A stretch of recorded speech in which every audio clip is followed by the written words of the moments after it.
So today I want to answer a viewer question. So if you have a question, a topic you want us to cover, then just put it in the comments below and we'll see if we can fit it into an upcoming video. So over on our video for why gut health is about more than just probiotics, Me3 asked, can you please talk about how to fix the parasympathetic nervous system to improve digestion? Let's get at it. TC Hale is not a doctor and does not claim to be a doctor or licensed in any type of medical field. Don't be an idiot and use anything heard on the show as medical advice. This information should be used for educational purposes only, and you should contact your doctor for any medical advice. Now get off me. And just be sure to understand that even if I'm answering your question, I'm not giving you advice here because I don't know your circumstances. And you're going to understand in just a minute that the problems that can create this particular circumstance are really going to vary greatly from person to person. So I'm just explaining some general aspects of this problem. So the autonomic nervous system is part of the body that kind of runs a lot of the operations behind the curtain. It's like we don't have to think about breathing, we just kind of breathe. It just kind of happens for us. And this parasympathetic state that Me3 is asking about is just part of that autonomic nervous system. So it has two sides. We have a parasympathetic side, which is our rest and digest side. And then we have the sympathetic side, which is our fight and flight side. So both of these states that the body will move into are appropriate. We need them in specific circumstances, and the body will just kind of switch back and forth as needed. And since this parasympathetic side is our rest and digest side, when somebody's having digestive malfunctions or they're not really digesting their food very well, a lot of people feel like, oh, you're having a malfunction in your parasympathetic nervous system.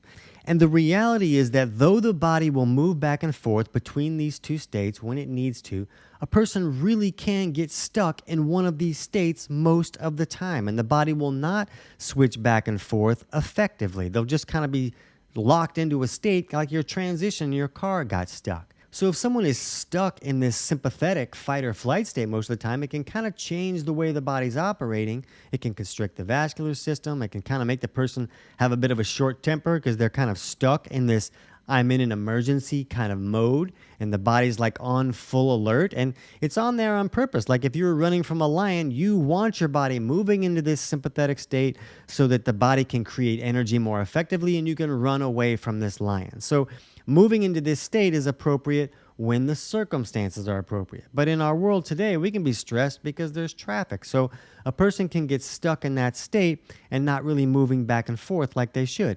If someone is stuck in this parasympathetic rest and digest state most of the time, it can create a variety of health issues like seasonal allergies or even asthma.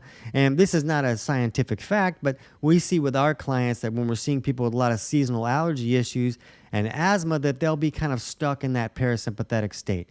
And a lot of the seasonal allergy medications will work because they push a person more into that sympathetic state and out of that parasympathetic state. So it appears to be a strong correlation there. So though it is possible for someone to have a parasympathetic imbalance, as we call it, where they're stuck too far into that parasympathetic state, if someone is having digestive issues, I don't view that as a need to fix that parasympathetic nervous system.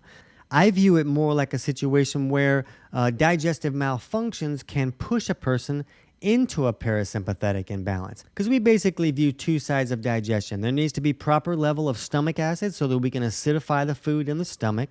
And then when that acidified food leaves the stomach, the gallbladder needs to squirt alkaline bile down to neutralize those acids, and then the acid side, meaning the alkaline side, creates this sizzle that really helps us bust the food apart and get all the nutrients out of that food. So we view that as the main sides of digestion. There's other processes that take place, and enzymes and bicarb and gut flora and all these things that happen, but those are the two main sides of digestion and the most common to malfunction. It's very common for someone not to be making enough stomach acid, and it's very common for someone's bile to become too thick and sticky to flow correctly. And if either of those sides aren't working correctly, you don't get that sizzle where you can really bust the food apart and get all the nutrients out of that food. But the reason we eat food is to get the nutrients and the minerals out of the food that we're eating. That's what helps the body function the way that it wants to function. So when digestion is not working correctly, the body can push itself as far into that parasympathetic state as possible just to give the digestion a boost in any way it can, just to move into that state that optimizes for digestion. So if digestion isn't working correctly, the body's like, hey, I'm just trying to make this stuff happen. And it'll push the body as far into that state as it can. And then the person can experience a lot of these symptoms that we see when a person appears to be dealing with a parasympathetic imbalance. So this is not a diagnostic test or anything, but if you want to get an idea if your body may be leaning a little bit too far on that parasympathetic side, you can do a simple test at home. You can just look at your blood pressure at least 2 hours after a meal, but not first thing in the morning. It shouldn't be fasted. It should be after a meal. But just do your resting. You're just sitting there. You're calm. You take your blood pressure, and then you take that systolic number, which is the top number, and then you subtract the diastolic number. And that gives you what we call a pulse pressure. And if that pulse pressure number is below 37, that can be a possible marker of a person leaning a little bit too far on that parasympathetic side. Again, it's not diagnostic, but you're just getting an idea. Hey, am I maybe leaning too far in this direction?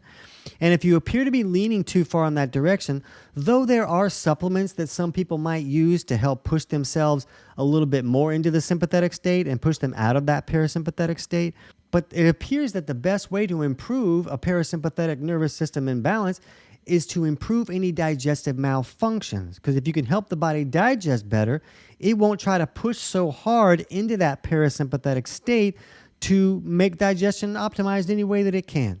Now, if a person is pushed too far into the sympathetic state, it does have the ability to restrict their body's ability to digest their food correctly because they're not in that rest and digest state where the body's very good at making stomach acid and making all those things happen. If you want to learn more about that, we'll put a link in the description below for our video on why can't my body make HCl, and that'll kind of help you understand problems that being in an overly sympathetic state can create. But if you feel like you're dealing with a parasympathetic imbalance, you really want to take any steps needed to improve any digestive malfunctions. So if you already know that you're dealing with low stomach acid issues, we'll put a link in the description below for our video on 4 steps that can improve low stomach acid issues.